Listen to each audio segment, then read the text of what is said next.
a tá molla mór dul gan cantirí fád dá go múteí gomuide seotróna agus go mé ihe bra díosprotein le chuna dééis tá deanhaochaí bheat mór níireachtaí ar fad. Bé mu de tosú le críomh Comórtas na sóisiir. Chéad idir na bhéit an gceistin seo, fuin A cholas de cholam, fuin B scoil chumsíoch cíarán, fuin C pobscoil Corcaíine agus fuin D cholas de chríomhhuide. Gá idir I bhharnún ar nús gá in na chuine. Tí nó chainte bhéh sé chola chaintúir, bulim sin cholagíine sin hééis gá nómed, agus bé nómad agé le na cantinní I chríochtú. Ní gá bhí noch faoi dal thrámnar a bit tá sé blá chclaachtachaid ag trá seo. Glanna me an 16 seo hééis chola chaintúir, so just tug couple seconds chum hééis na cantinní bheith caint go dtí chuine mu rudaí cho glán agus cho sábailte agus táid ná.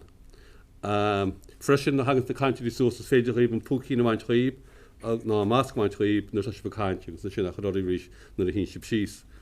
Mar hen gan na hiileháil bé an chéad chaintúir an sa Craobh díospóireachta réigiúnta seo agus na chéad chaintúir as cholaiste cholam agus sin é nó í éireann le de heil.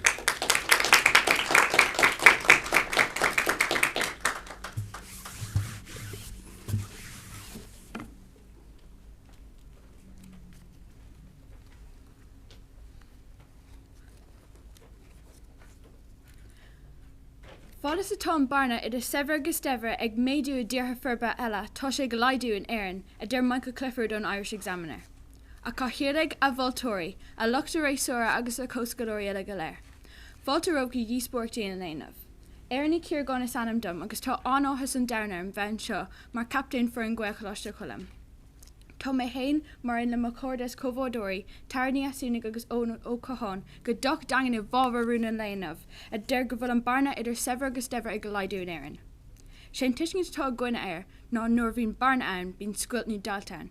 Is iad na dtíine devra ann ná na dtíine tá níos na dtíine rochbhasachas sa tír le níos mó airgad a chut nó martág treamnach na dtíine.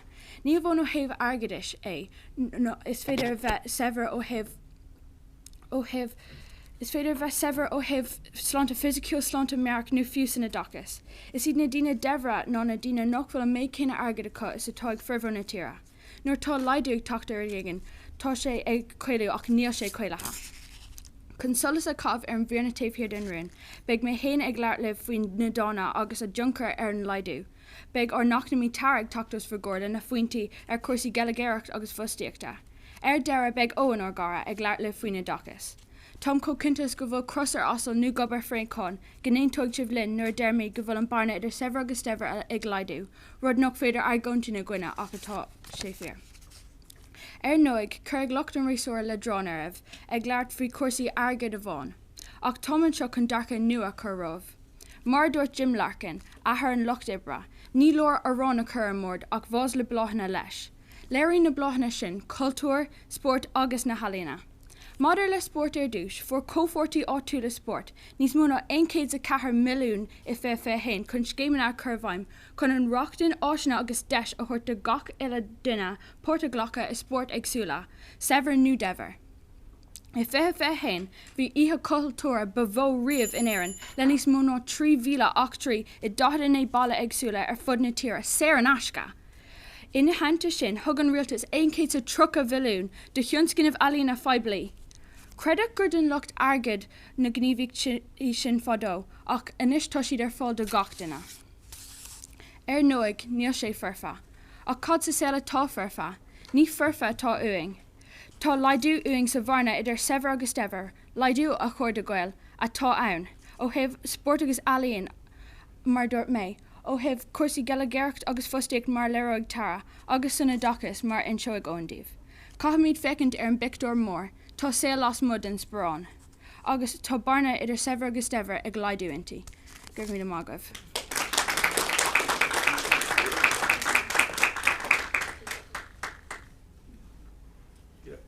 Gurb mí mágad, Éireann. Right, second one. Arno is gá idir bit al rá an díos fod seo go dtí críomh na héireann, gá idir sa chéad chin. Chéad chainte eile captain fud in B as an chult cumsíoch cuimhan í chin.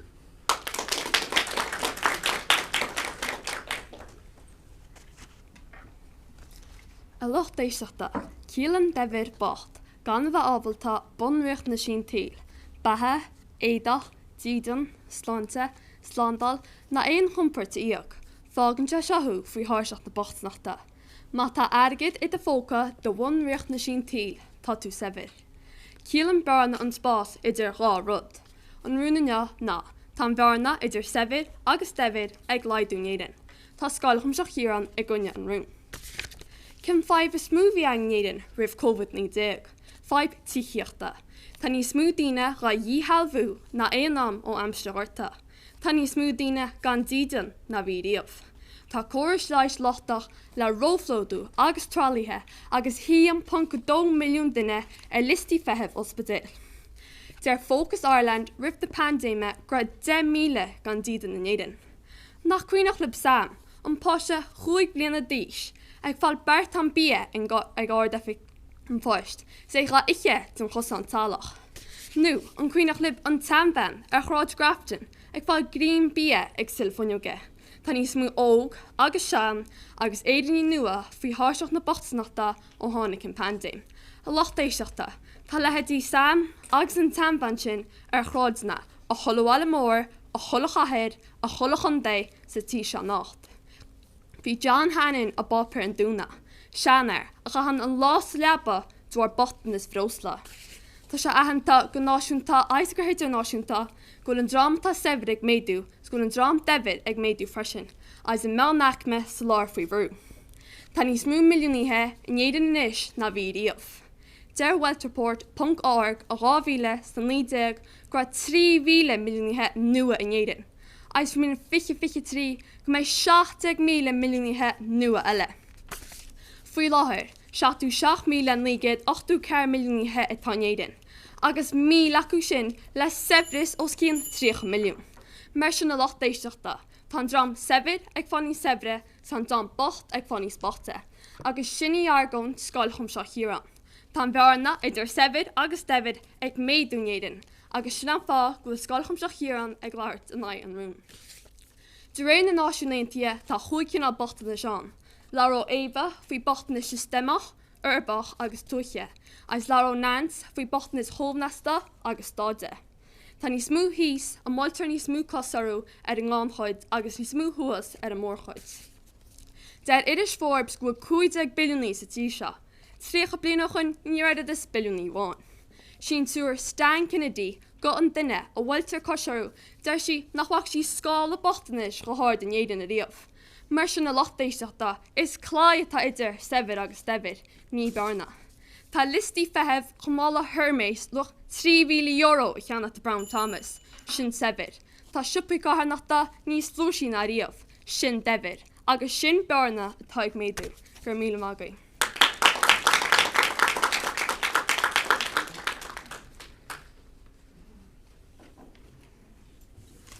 Gur míle mágaid cuimhe. Nis an chéad chaintseir as poblascáil Corcaíine Rory ó Honachan.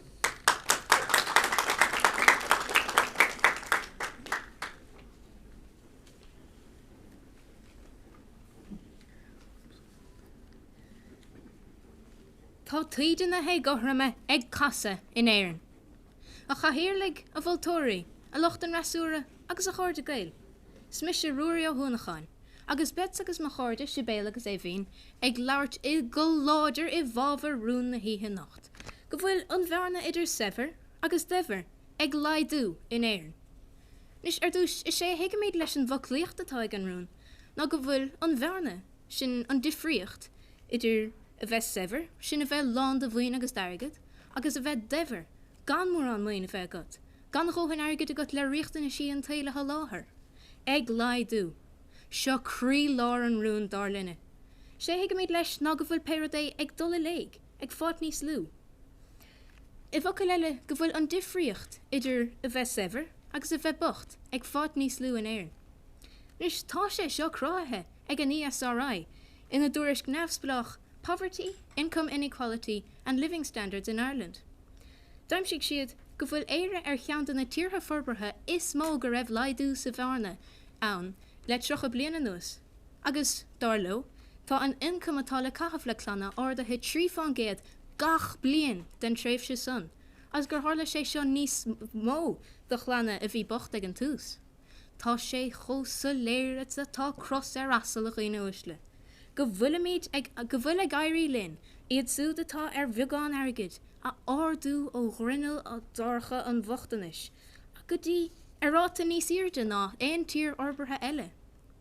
I methe le srá atá na léithanta ina raibh ar dúsmathirí agus ar muintir an bád bán a thugantartha héin ar eis imirice, chun deisen na níos fearr a aimsú. Inis a cháirde, tá leasa hóisialaí ar fáil, tá postan na go flathúil ar fáil, mar a luigh sé béal, agus ruchtain ag gach chéine ar na dachas, mar a phleigh é bhín. Níl dat féin spéir, ach go bhfuil an bhearna idir sever agus dever leidathe le tamad do bblianta nuas, le 90 fan géad. Ach níl míid chun na madí a ligan les rá áfach. Tuige míid nach me bhfuil an bochtan na stíbrethe as an tíregain, agus nach me sé díbrethe riomhagain. Mar dúirt an tír na féin, tá beag na bochtáin na gcónaílinn, agus féidirlinn cabhrúla. Leis sin anamh, tá plan 5 bliana chur a bhaim ag an rialtas, chun cuimsiú sóisialta níos fearr a chur a bhaim sa tochaí. Ann tá 7 spruch lárnach, agus gata cuspóir eile a chafar a cholíana rimis 25. Tá béim anamhúr ar dhéisin na fostíochta áusú, tá cíocht níos mó a thuirt de chlanna, agus tá anamhéim ar chuirsaí leiise áusú. Leis seo agus an méid mhúr cánach, atá a chur ar locht an rachmis ar an déhheile, agus an na planana atá ann le slánticéir ar chur an bhód. Is léir, go bhfuilimid a duine bhar níhil leis an bhearna idir sever agus dever a laidú. Gur maith agah.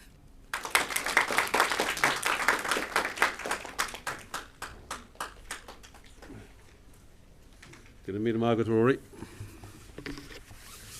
Nis chéad chaintúir a choiste chríomhide, Finan ó Coistela.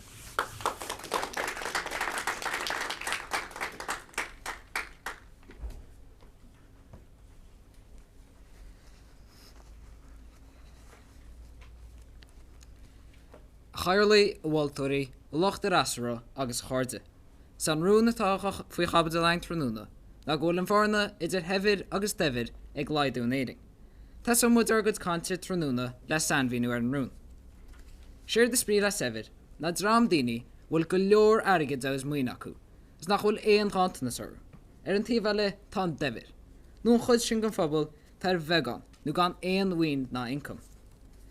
Is a bhrí tain le barna, na scolt, nó dailt, agus sa gás seo idirheala. In éiring, sin tíbhar sé gon tíirín bheag sin aine. Agus mátá sé glaidú, sin na gíslú nó a gáil léag. Tá muide go láidir a gunnean rún seo, agus crothomad raib, nachhfuil an bharna, idir an drámhil sefris acu, agus an drám nachhfuil ag lagú ar éon bhealach sa tí seo, ná bualir. Lárócéid ar bá, ar marna chuntasach atá le sunrú is slíhhareachtála agus chunaíoch phobal na tíre. Agus cá éhasúil ar an daid hiléir atá le hanachtáil sa ggóir sláinte agus etachas fud fad na tíre seo. A chuirde tuairise chá igiu rébanis. Figúrí atá táhachtach agus suntasach, agus a chrochain, ghfuil an bharna idir hefir agus devid ag méadú sa tíre seo. An chéadchean, sin statistic chréimhsiúil ón bríomh efik stadsribh. Statistic a thug an léargus ar hefris tailaí na tíre atá ag bar an runga. Féad de meán hefris an fiche faoin géad go drám is rachmasí sa tí seo, ó 560,000 go dtí 853,000 euro idir 2030 agus 2080. Ordú sefris go 893,000 euro an duine in 9 bliana. 893,000 euro níos mú in 9 bliana I bócaí locht rachmas na tíre seo, nach me seoannach súpas háde. An dára figur, sin statistic ó Social Justice Ireland. Statistic a thugan le fis gur orda líon na níní a teag marachtáil mochtanacht in éiring ó 4.2 go dtí 6.7 idir na blianta céanna. 760,000 duine ag marachtáil mochtanacht faoi láthir. 760,000 duine nach chula nach chuin an dára péir brog nó cóta te gíomhre cheannacht. Sin na féiricí, bar na médiathe. Breis airgid a bócaí na mací neahananta, Tá ná cháchaach, agus cháchár, agus beidir chá bhenach anil, agus méadúr ar na créitúr wachta gan nach bhfuil in ná chá féidir brog, nó an dára cóta cheannacht. A chuirde tá tréin ag fágáil an stáisiú. Tá hicéad céad rád cannaí ag an sefir, ach tá an defir fácaí ar an ádan, in nás na lefine. Rága.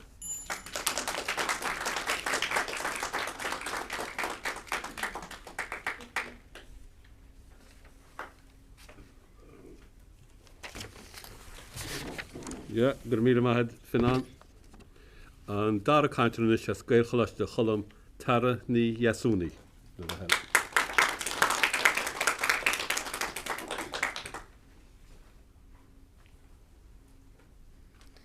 Argid. An rud a cumad an danig boga. A cha hiirlig, a bhultóirí, a lucht an Zora agus a gcuine úsala. Is mis a tarnaí Iasúnaigh ó gcuid chlás a chulam agus mar a dúirt na captain, Éireann, tá mar go hilas go thomláin I bhábhar an rún seo ar cúisina suntasacha a bhí ag me inis. Nor hit an tón as an Gaeilgear agus dimig an tír ó bhur go cluise I 2008, beidig an ráta Díospóireachta fágó ó 6 fangéid go 2 fangéid 10 I 2009. Bhí mar a bon ceart ag an dros anna chuirde. Well, nadidir sa an áíra, ní raibh ach díreach tagthair an saoil. Ach sin cad a déireann ma hisismóirí agus na sanolaithe an péiscéile. Ach creidní náchreid, I 2009 dair glynn an ráta Díospóireachta a ísilú go 4.9 fangéid. Sin níos lúna an ráta Díospóireachta a bhí going rumas an gúlú acnamíochta. Conna sanna chuirde, chuig mé ma capín acnamíochta arm agus nósfad díobh. Le blianta beaga nuas tá scéimeanna fostíochta curtha bhaim ag an réaltas, chlór fostíochta pobl, tús, jobs plus isear. A cuiomha, tigamid, go bhfuil go leor daoine gan dídan agus go bhfuil sé dachar arthú, ach mar a dúirt Éireann hana, ní hé go bhfuil an sonas nó an donas uirring ach go bhfuil an bearna ag laidú. I 2014, cá an réaltas 1.6 bhiliún ar tuitheacht. I blianta tá 3 bhiliún tugtha de tuitheacht sa bhúsáid. Tá sé ráta ag an réaltas go gahadís 5 bhiliún. De réir statisticí ón Journal of Income Distribution 2008, le 10 bliana nuas is iad éire an 10 tír ar fud an domhan ina bhfuil an income ag méadú agus an income mí chothirmíocht ag mílú. Ar cúla se bhéh sin, fianán, ní mian am an gcuid a bhaint as de seola, ach sin an éarna. Tá tú dail le an néadóchas cosú le fórbhór na man. Tá na statisticí ann, ach ní den an siad na cídlínta. Mar dheartar, dílann drochnuach níos fearr. Mar ní hain scéal é dascéal de réir dal raibh. Orintá is cosúil go bhfuil níos mó spéis ag reinfortatha I gléine ná I dtorthaí agus statisticí. Déantar nábhord ar an tionchar na bolasathe tuis go nearcaigh féinnig I lenad nína taobhhirdómh. Is tróirí agus samplaí I éire inis de tíortha san Aontas Eorpach agus ar fud an domhan ar chonas gur féidir chóras Gaeilgeach agus airgeadais a úsáid chun an bhearna idir sever agus dever a laidú is lí clista agus sóbháilta ar bhean leúnach. Cé nach bhfuil an bhearna íta tá an bhearna laidatha agus ag laidú. Gurb maithagóibh.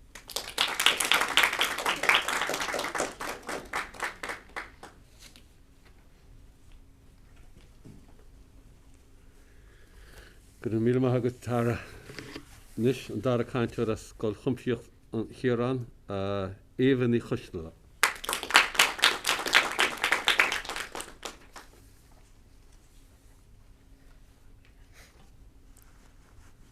A roiin úsle, tá áú cuimseach tacaí a réanú na héan le leithir blian agus sé seoig méadú bhórna idir sefir agus defir.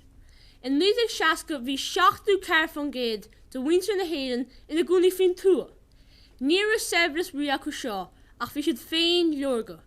Bhí lámh a héin an glíimlingiche áil ón bheidimóireacht fíoch agus íoscaireacht is chun múna firtaí tinna na talach. Ringin nó chréitán am rá éadach na ngáasúr as chun gréasí písaí ar na bróga. Bhín siúpadóir an máisiúr agus an gáirde níos sefre de bheagán. Beidir gur chá féidir bróga acu seo ach bíon cinál céanna síl agus an eistí bí céanna bhí acu agus iad ar fád ina gúnaí sa bobbal céanna. Ag nuamh tá 60 ceir fan géad do winter na héileán ina gúnaí máilte móra.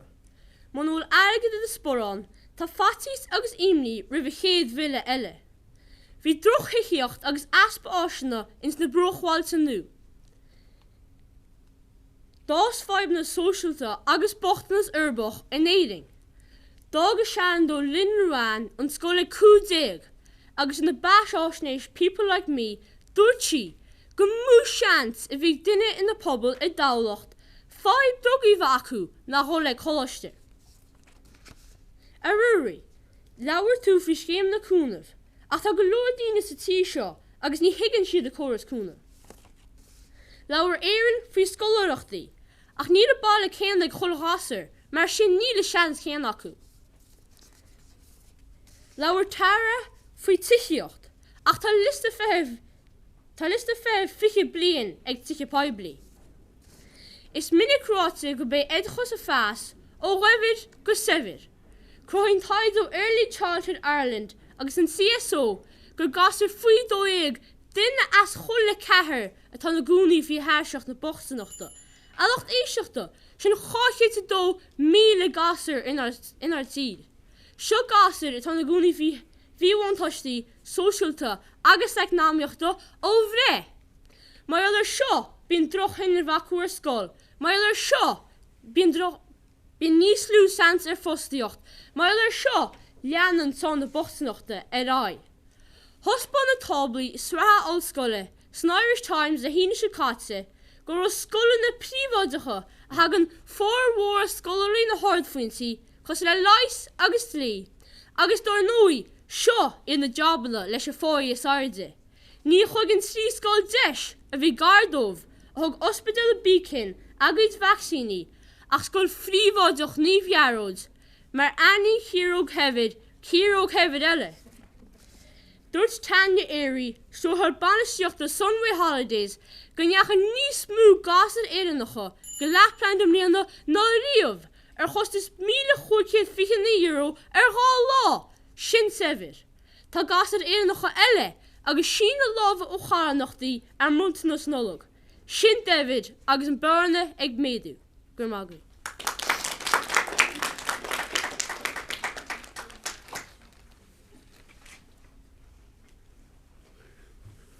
Man Carineva, mar sin an dara cantur as Pobl Scoil Corcaína Éivín Délbí.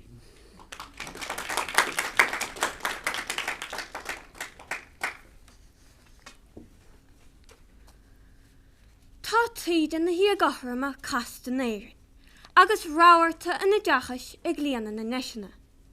I dachas a roiine uaisle. Le he dachas tá gan neas fláchas, deis na fostaíochta, comas túrastal ma a hileh, bura ach na méochta, agus lai dítar an bharna idir sever is sever. A chahiirlig a bhiltóirí, a lochta rasúra is a cháirde gael. Tan bharna idir sever is sever ag laidú an éirin, agus seas a mídna go láidir le seo. Tá níos mó in istíochta, ná riamh a dhéanamh ge rialtais a gcúrsaí I dachas, agus pobl fé bhíomh an táiste ar bhara an liste.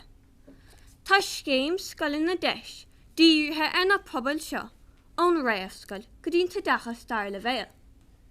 Tá breis múntóirí scúntóirí sna scoilin na sa, leabhar scoile sa an aisce, rec fasta slán túl, seirbhí sí tangmháil le baile. €2 milliún breise le hinne stú sa chlár deis a mar séad na bliana sa. A chuoinú uaisle. Ní as na buic mhóra a bháin cuasaí olsca le heile. Nach í éire, ceantas na tíothar orpacha is mó a chuirdaoine go institúdí tiú le bhéal. Seansa gathógánach, beag beanna chóilra ach na míoch, a bheith lár nanig. Tus takeíochtaí luachmhara a bheith fáid dó siúd in ngátar. A chuomheh, má tá níos mó milliún heile cúpla bliana nuas. Ní facé a gún práidir an ordú leanúnach a ggéata dá na daine atá de hir I gairí in níos ó mochtanas. Fan idir tucha chuig is dad a chuig fan géad de bhicléin tíú le bhéal, tá cíocht stáit, tí de deonta Susie. Tá scéimna úntacha eile ann chun daoine a bhela hunas chun na dachas. A Éva, tá cís ord a gahracha riamh. Níd carracha na héireann ina cína stír san orp in éair. Agus cad fé ha cíocht únta chap dá siúd atá na ngáta. Tá ceann na cóirt leasa chóisialig is éfachtaí san orp a gin. Ach cad fé lánún óga tag strachad. Well, tá scéimena ann chun taú lótha cís tíal, nó tí chóisialtachát, nó iachas cuam lenaí, bheosla, leitseachas, gás, leis agus mórrán eile. A inán, ní takeach an fearfachta támid, ná garda go fáil. Níl bochta na stíbras an sochaí a gin. Ach, leis na scéimena úntacha agus tá cíochtaí polisathe cánach an réaltais. Tá an bharna idir sever is stever ag gláidú in éireann gur maithagah.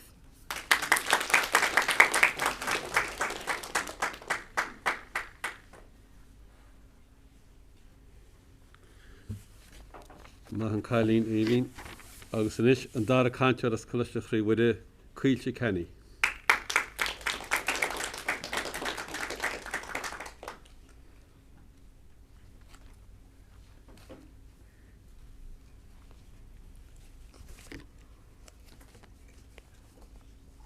Cid a dhéanas me nar a bhééis me mór.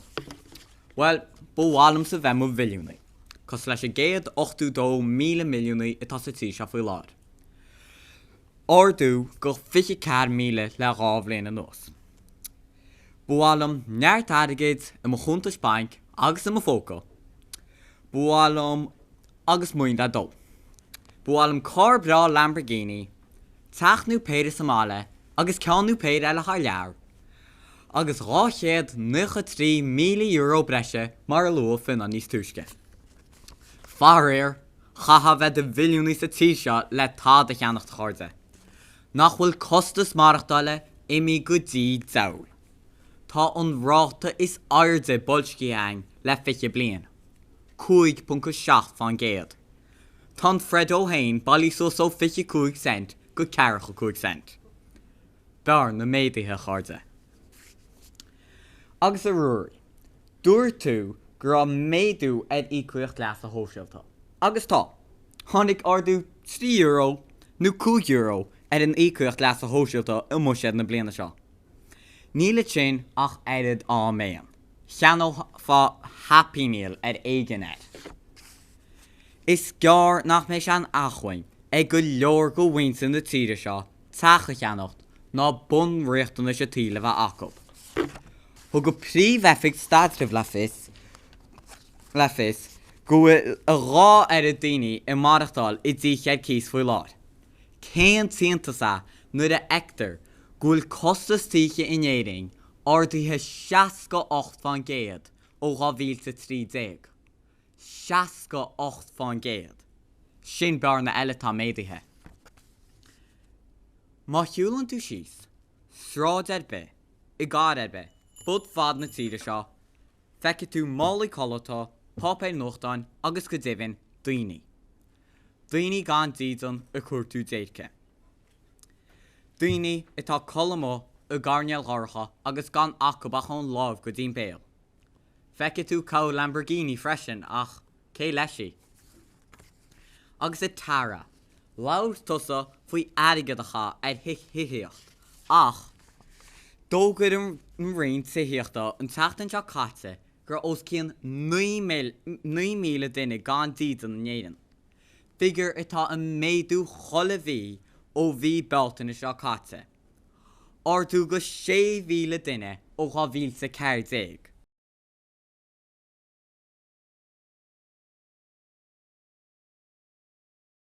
Líam a chuir. Óga líam, bhfuil le. Gur mágad Joe.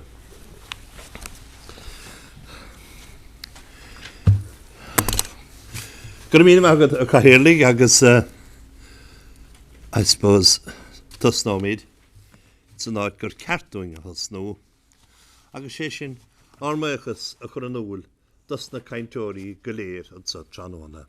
Is Craobh Réúnacha seo, is Craobh Húnasecha ar an móthir go Craobh na Héireann Díospóireachtaí Gaeilge so tá annach creidúnt meacht díos na caintóirí go léir a henig amach an sa os ar gcóir tróna chun labhairt ar an rún.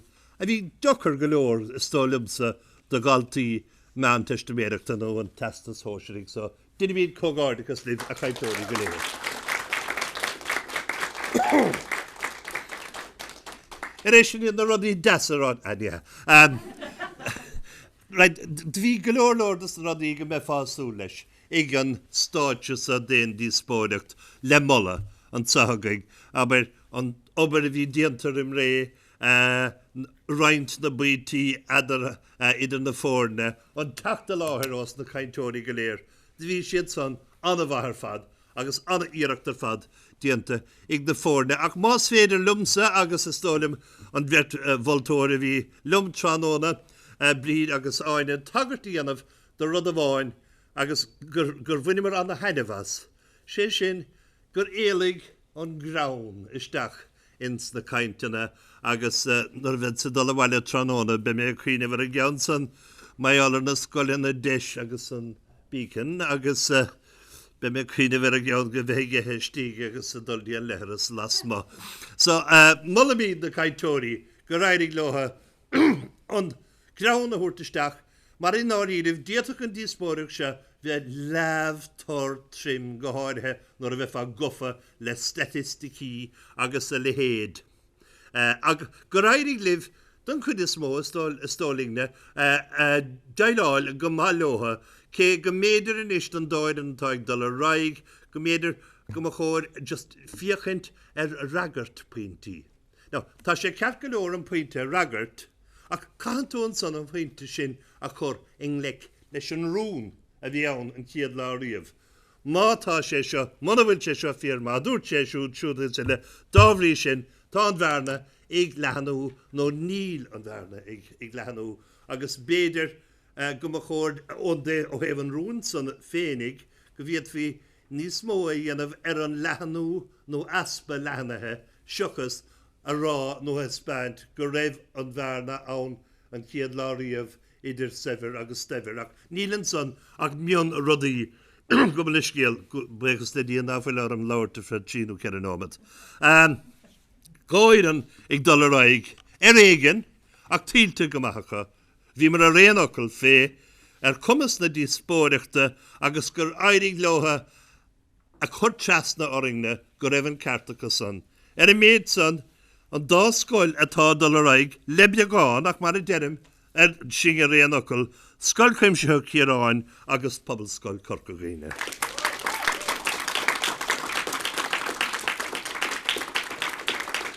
Anis Sarna mím bhhailm focail speisialta bholta bheithaing le gael choláiste chulim agus le scoil an spidéal mar a derim ba bheog a bhí idir na caintóirí idir na fórne sibse chaileach omránóna ach lenagí leis tá féin na díospóireachta anmh agus big lá eile a gaibh. Ní féidir lem tucaigá lá a rá mar bheoh sé sin rófa le túil ach in áíirih go éiríh go amachagah go léir is cógáardachas is cóhrón.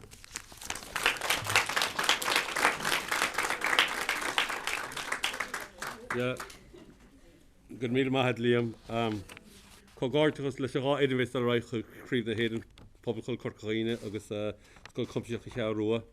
Cóhrón mar dear líam le gail choláiste cholam agus le choláisteachí bud an spideal ach sinna chéimínte.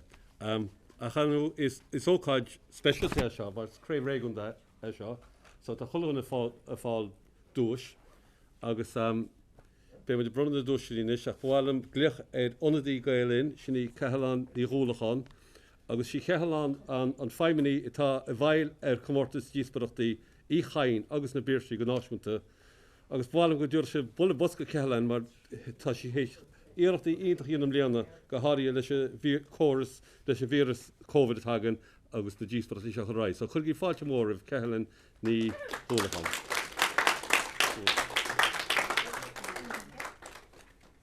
Nes gur míle maithe go bhar fád agus gur maithe an sin a Jo bailm sa go ddíra. Neam go léanaí seanháile na si bhain seo fád go leor a bailm go ddíra. Má bhí has a gaháil leh siar fád agus go heirithe díobh sin nachhfuil i gal ré, tuigim sa go maiid bhí mar héin an snéit an bhfuil sib si agus te gom nachhfuil sé forest a tan tahééis seo a go bhanis agus tam cinse go seaasa an tahééis sin libh agus go seaasa se libh a maihan seo fásta. So cuairde has a ríis le na fearne a teag gáil fríd agus gur míle maithe goh ar fád na múnseirí telí sagah cardide sagah agus ahanana le rinne a chodí libh agus si bheáil bhid den na dís brechttaí seo. Gohéirithe leis an vírus corona agus a hanrid tá gahrid níos deachrim líana agus gohéirithe díobh se le bheith teartan seo agus sa seaartan seo scór níos slua a has scór bhar gomrádathe agus bhar múnseirí agus me daine sa bhí si bhar fád aontainta mai agus samáú mór tiltte agah. Nes mar a dúirt Joan sin tá gradam an seohagan de gafarin agus bei Jo ag animnú na farneis agus go ddíra gon laci mit pectar díobh le na gradam sin agus cuairde has mór le bharéis. Okay.